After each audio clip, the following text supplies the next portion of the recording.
I've never been so hot and cold at the same time.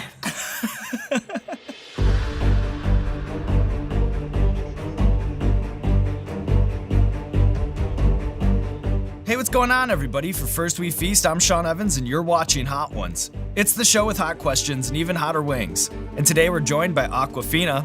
She's the Golden Globe Award-winning actress you know from films like Crazy Rich Asians and The Farewell. Her latest project, though, is the highly anticipated animated film Raya and the Last Dragon, which opens in theaters and on Disney Plus with premiere access on March 5th. Awkwafina, welcome to the show. Thank you. Thank you for having me. What's your mindset like going into this 10-wing gauntlet here? I feel like everyone, like when they come on Hot Ones, like everyone's a little scared, but like I saw this show called Champions, and it's like an episode of Netflix where like they basically compete and they eat the ghost peppers and then they talk about this thing that happens to their stomach after. It's like a lot. What is the aftermath like, Sean? Well, you know what? It's funny that you mentioned Champions because I actually know that guy. That features Smokin' Ed Curry. And he's the guy who did that episode. Yes. And he actually makes this hot sauce here at the end. Oh, so we'll no. get the full pucker butt experience here today, Awkwafina. Oh no. Oh shit.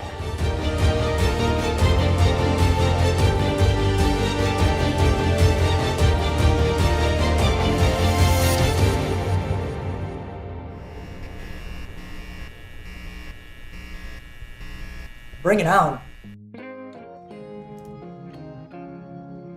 Wow. Mm-hmm. That's nothing, dude.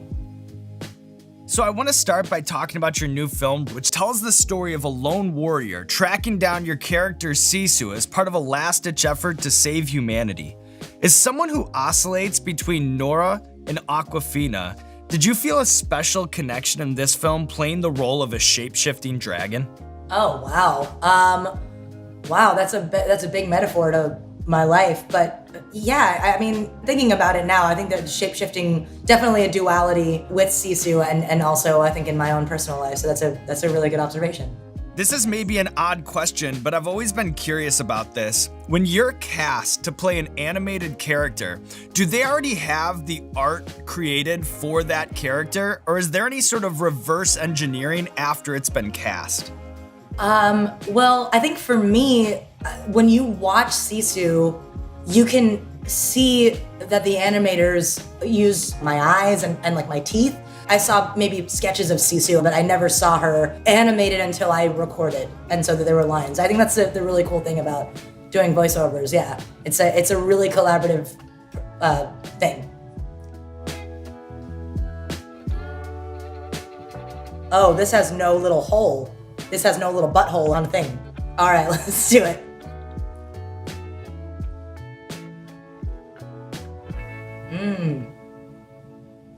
That's so good. I'm reopening that.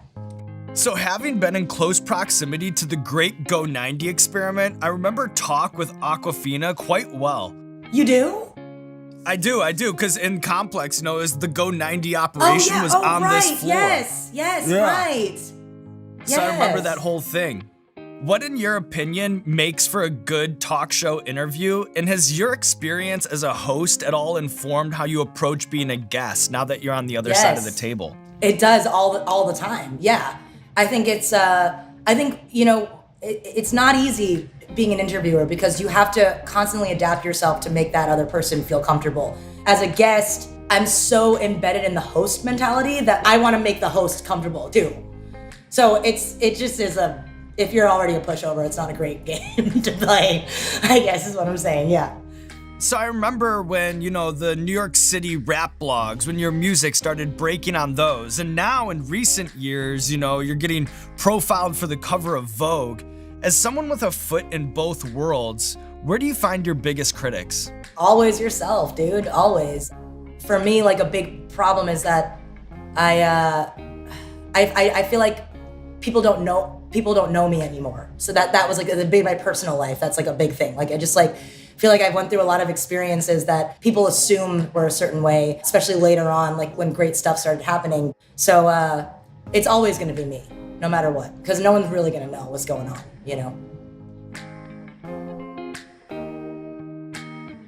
So far, really good. yeah, I could do this all day. Oh, again, no little butthole. So that's what does that mean? Does that mean that they're like rogue? Like they're the kombucha people that like put all the pulp in? In this lineup, we are mostly buttholeless, actually. That first And one was tight sorry, I butthole. poured so much. That's the problem. That's the dangerous game. That's the dangerous game, Awkwafina, when you're playing without a butthole over here. Anyone ever go to the hospital? Chrissy Teigen said on the Tonight Show that after her episode, she went to the doctor. So that's the only known one that I have. But that happened. Wow.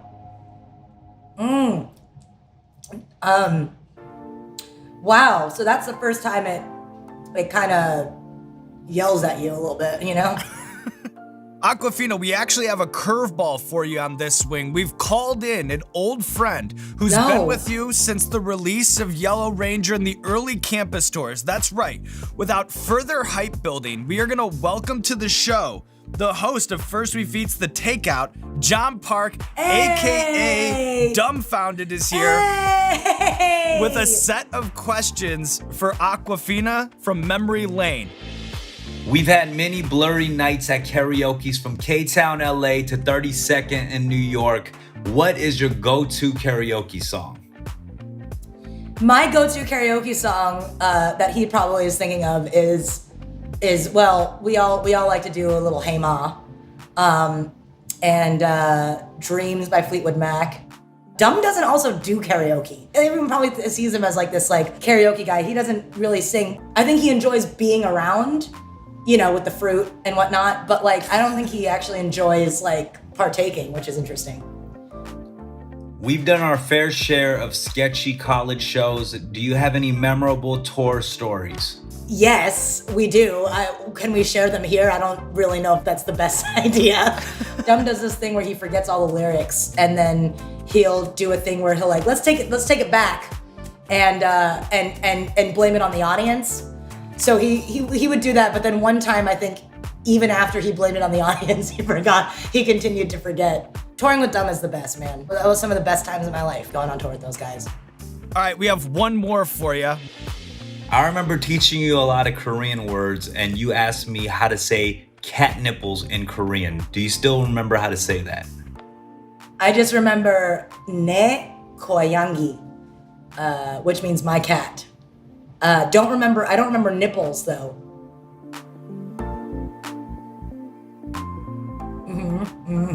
Okay, yeah, let's talking. What's your relationship with hot sauce? I've eaten straight up Carolina Reapers before, so it's like wherever the ceiling is, I've hit it and I've survived it. So I think that gives me some peace of mind, but... Do you ever think that you could do competitive hot sauce eating? No. Those people are crazy. Like when we were talking about that show, like I ate one Carolina Reaper one time and it ruined two times actually, but it was like giving yourself food poisoning for 12 hours. People in those eating contests, they'll eat like 15 or 16. I don't even know how that's possible. Oh man. I'm not panicking. I'm fine. I'm chilling, dude. It's great. Yeah. So I understand that you come from a long line of restaurateurs. Your great-grandfather, he opened a Cantonese restaurant in the 1940s in Flushing, Queens. And then, of course, your grandmother, she ran a restaurant out in Port Jefferson. Yeah, yes. How'd you know that? That's cool. Port Jeff, how'd you know about Port Jeff? That's cool. Because everybody knows that. Everybody knows that. And then there's a part of your life that sounds like it was almost written for a sitcom, but I know that it's real. You worked at a vegan bodega. Between that job and then working at a very legit Japanese restaurant, which one of those hospitality gigs do you remember more fondly? Well, I think I remember them both, but the Japanese restaurant was like I remember spilling hot sake onto a woman's coat, like her beautiful coat. And she was on what looked like a first date where she was uncomfortable to like really yell at me, like to really go off on me. So she kind of held it in, and as I walked away, she went, oh my God, I've had so many bad waitresses in New York City. And I just remember hearing that, and to this day, like I still really haven't gotten that out of my head. It still kind of makes me feel like really bad for doing that. So I didn't get a lot of that at the vegan bodega. I got more of that at the Japanese restaurant for sure. Halfway point. Okay. Have you ever met the copywriter for hot sauce brands, and what are they like? You know, before I got this show, I was actually a copywriter, and I have to say that I really respect hot sauce marketing and branding. You know, like you can have what kind of looks like cool craft beer labels, and then you have what are like hellish landscapes of like fire and brimstone and grim reapers and skulls on fire. So I think like that kind of range, it offers great opportunity for like a good ad person. You're right. It can go from like comedy to horror in terms of just their that's really cool. I never thought about that because you can't really advertise anything else like that. I love the bottles. Like I almost like love hot sauce as like a collector's item put on your shelf thing more than as a condiment. Yeah, I actually the only thing that I have collectors in my actual kitchen at home is a collab that Hot Ones did with 88 Rising, and like I treat that thing like it's like Olympic medal. Clouds. Yes, I do. I put it up. I don't know. I haven't opened it. It's just there. I'm very proud of it too because it's a cool collab. Yeah. All right, Awkwafina, we have a recurring segment on our show called Explain That Gram, where we do a deep dive on our guest's Instagram, pull interesting pictures that need more context. So I'll show you the picture. You just tell us the bigger story. You gave a really touching tribute to Lucy Liu in your Saturday Night Live monologue. Do you remember the first thing that you said to her when you guys finally got a chance to meet? I think it was probably like, hey. I think it was literally that. I think it was like, well, hey, whoa, what's up? That's when how you know I'm really nervous when my spine is in a complete C and I'm just like, hey, what's up? Yeah, cool. I was so nervous to meet her, but she actually has a very unnerving quality, which is good, right? I felt the warmth and then I, straightened up a little bit. So she's really cool. My grandma gave me these because she knew I was doing this show. They're Chinese stomach medication, so I might do that later. Oh, Tears of the Sun. Oh man, I'm very nervous. I don't know why. I think I'm nervous to meet you because I've been watching you for so long and like I'm a fan. So there you go. You remember Go 90 and I remember Talk. Go 90. I remember my vag. I go all the way back. Hell yeah, that's tight. Respect. Okay. All right, so we're just gonna go into it. It's the back half here. Back half here. So I get the sense that your creative spirit is rooted in a deep, abiding love for storytelling. Reading Bukowski at age 11, and then of course you had early musical influences like Tom Waits and jazz legend Chet Baker. What do you mean when you muse that embarrassment and humility are major sources of humor and creativity in general? When I was young, I felt out of place a lot, and then I also felt, after my mom passed away, that I was always this kind of like symbolism of like sorrow of a child that his life is broken, and I didn't want to be that symbol. And at the same time, I realized that people would laugh out of my inadequacies. So like when I was embarrassed or when I would humiliate myself or when I would do things without really thinking about them or saying crazy things, that people would often be very amused by it. Those influences that you talk about, it wasn't that like, oh, I'm like so fucking cool that I read Charles Bukowski at 11. My dad had a book of his poetry. The thing about Bukowski that got me was that he absolutely hated himself in a lot of ways. And he knew the circumstances of his life. He knew that he just knew he was self-aware in a way that I've never read any author be. And he was self-deprecating in a way that it really right now it makes me excited because when I read that stuff, self-awareness and wallowing in something that that you won't change, that you should, I think is so beautiful. I've always been more attracted to the kind of the tortured experience of things because I truly do believe that a lot of things are born out of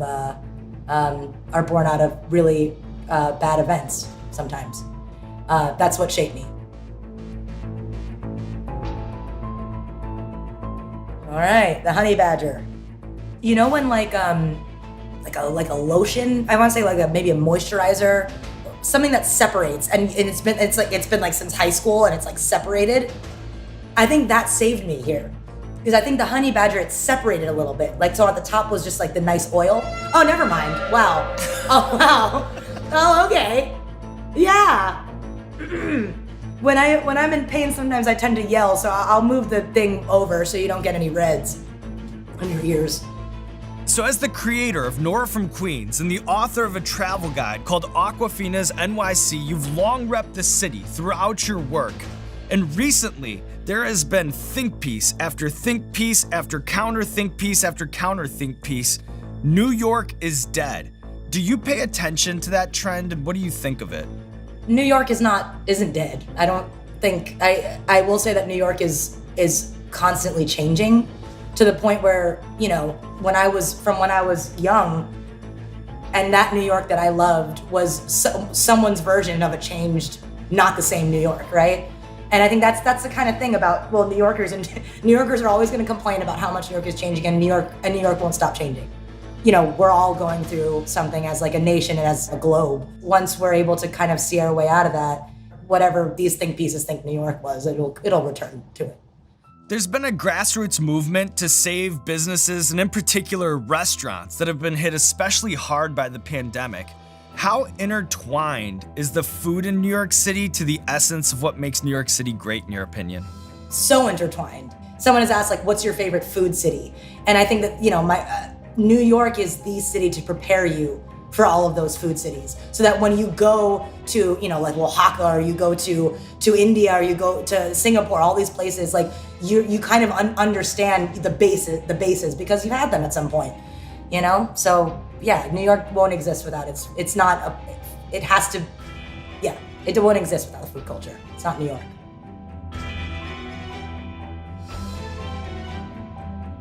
All right, yeah. Yeah, wow.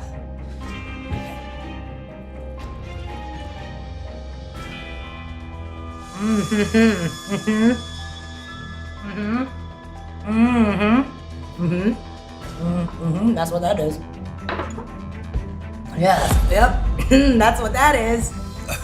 Wow. Wow. Immediately. Wow. Wow. You know what that tastes like? I'm super into mukbang, and there is a noodle with a very innocent looking chicken on it. And it's not even chicken flavored, but it's called like chicken bulldog. It's like a cheese chicken thing, but this specific noodle. Oh, wow. How come it doesn't go away? Wow. I think if anything, it just keeps getting worse and worse and worse. So before you ever created a garage band beat, I know that you were somewhat of a wunderkid on trumpet, gaining admission to the highly selective New York City Arts High School LaGuardia. And you know, I think brass instruments, similar to maybe the accordion or the bagpipes, I feel like sometimes people goof on them. You know, they don't get the respect that they deserve. For someone who has seen the light, what to you is most sacred about the trumpet? What's sacred to me about the trumpet is that it carries your own voice through it. So you're able to sing through it. So your individual voice is carried through it. People can you can rag on all you want, but I'm gonna blast you away with the volume. LaGuardia is often called the Fame School for its formidable list of A-list alums that go from Al Pacino to Jennifer Aniston to Nicki Minaj. Was that kind of setting, that environment, with those expectations, was that a blessing or a curse for you at that age? I think this is a story with a lot of people, and it's really a testament to who you are. Like, are you gonna sink or swim? Because I was like the best trumpet player in my junior high school, but then like probably the least best trumpet player in LaGuardia, which essentially vets the best trumpet players out of the entire city. I think it could be both. I just kind of missed having kind of a no strings relationship with the trumpet rather than having to practice all the time and stuff. All right, Awkwafina, are you ready to move on? I know. Does it get worse? It doesn't get worse. What's it called when your mouth sweats? Oh, drooling. Duh. There's no butthole on it, so it's like it comes out so much. But the butthole one, sometimes if you shake it, you know what? Fuck it. Ready? Are you ready? I'm ready. All right.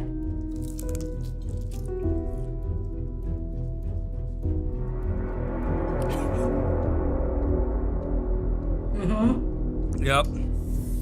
Oh, you ever been so hot you're cold? Yeah, I get those chills and those sweats all the time. Oh, wow. Just part of being me. So it's hard to overstate your meteoric rise from winning awards to red carpets to the string of powerhouse films that you've been in over the last few years. Lulu Wang, the director of The Farewell, said you sent her an audition tape that convinced her to cast you. How much did you channel your own experiences with Awkwafina for that audition? 100%. It was also like the beauty at which Lulu was telling the story, but also she was what I think is like a totem or an anchor for me to get in the zone, for me to feel like the true seriousness is like what's at stake here. My grandma, it was only my grandma, you know? The entirety of the shoot, I think about my childhood with my grandma. My mom first went and my grandma kind of came in, and when I got sent that script, I really had just never imagined that anything like it would come to me. Sorry, I'm just gonna dab my forehead. I never thought that I'd have to do that. Okay, wow.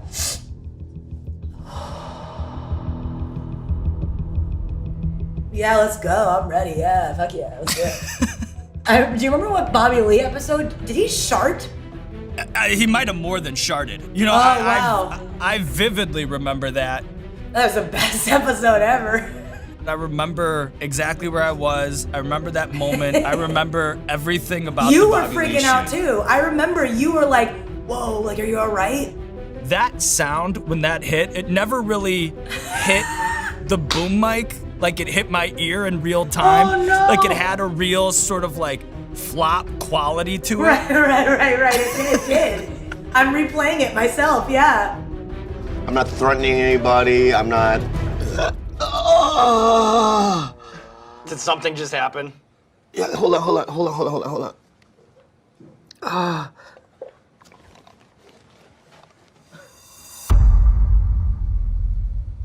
No. Oh, did you hear it? Flop quality to it. All right.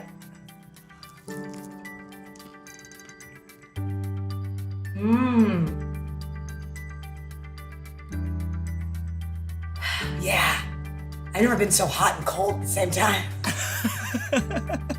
All right, Awkwafina, here we are approaching the summit of Mount Scoville, and on our hike along the way, boy, have we covered a lot of ground, from your films to your music to your comedy, but I want to close with a tribute to one of your childhood obsessions, and that is the 1997 classic film Air Bud. And believe it or not, it's actually spawned something like 12 sequels and offshoots. How do you explain the connection and impact that 1997 cinematic masterpiece had on a young Awkwafina? Couldn't have big dogs when I was little. We lived in an apartment. We don't want to pet big dogs, but I knew that the big dogs, you could train them to do all kinds of, like, shoot hoops and all that kind of stuff. One thing the impact that it did have on me, could I ever own an Air Bud? Would there ever be a movie about like my experience with an Air Bud? Because no, you'd have to recast the parents to be Asian. I loved that movie. And also Homeward Bound. Have you seen Homeward Bound? Classic story about getting lost and finding your way home. back. And you know what? Just like the wings of death, how you can start off, be in a comfortable place, things take a left, things take a right, they zig, they zag, you lose your way in the spice woods, but you know what? Awkwafina, eventually you find the light and you come out on top, and now there's nothing left to do but roll out the red carpet for you, my friend. This camera, that camera, probably just the one that you're looking at. Let the people know what you have going on in your life. Well, right now, I'm probably gonna take a nap after this. Please see Raya and the Last Dragon, which comes out in theaters on March 5th. Also, watch Breaking News in Yuba County, which is also coming out pretty soon. I don't have the exact date on that. Also, this one here. This one.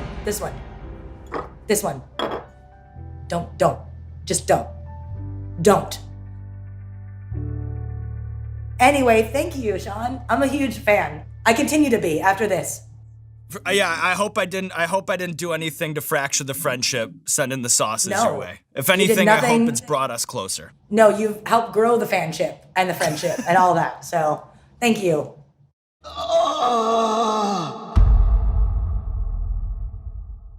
Hey, what's going on, Hot Ones fans? This is Sean Evans checking in to say thank you so much for watching today's episode, and I have an exciting announcement. A very exciting announcement. A look at us, who would have thought, not me moment. That is right, some of my favorite shoes of all time. Now, in hot sauce red, and then of course, we have the milky, silky, classic legacy. The spicified questions and the refreshment-inspired classic legacy, Hot Ones and Reebok going together like hot sauce and chicken wings. The questions are some of my favorite shoes of all time, and I can't believe we have a Hot Ones version right here. Look at the details. You have the flames on the laces, you have the chicken on the back, and then you have a dab of hot sauce to represent the last dab, and then check out the Scoville scale. 1,996,000 Scovilles, 1996, that's when the shoe came out. That's when I was running around the playground at South Elementary with my questions on, and here they are on the Hot Ones table. Who would have thought? And then of course, you have the classic legacy, milk inspired, has the splash of milk along the side, and then, Bill, see if you can pan in real quick on this. Refreshments on the front, the chicken on the back. Pick up your pair at Reebok.com/Hot Ones, Reebok.com/Hot Ones to get your hands on a pair. Spicy.